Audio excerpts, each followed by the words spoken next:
తెలంగాణలో జనసేన ఉంటుంది. రండి రండిరా, మేము పోటీ చేస్తాం.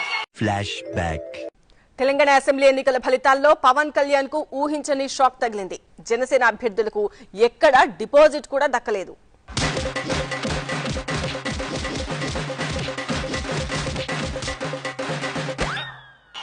అవసరమైతే తెలంగాణలో తిరుగుతాం, నేనే తిరుగుతా. చివరికి అక్కడ ఇండిపెండెంట్ గా నిలబడిన చెల్లెమ్మ బర్రెలెక్కకు వచ్చిన ఓట్లు కూడా ఈ పెద్ద మనిషికి దత్తపుత్రుడికి రాలేదు. మేము పోటీ చేస్తాం. దెబ్బలు తిని చాలు పోరా.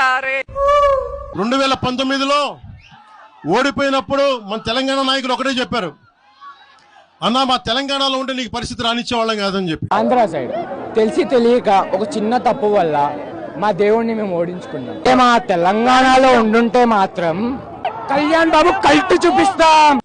కట్ చేస్తే 8 స్థానాలు ఇవ్వడం, ఈ 8 స్థానాల్లో 2000 ఓట్లు కూడా రాబట్టుకోలేని పరిస్థితి.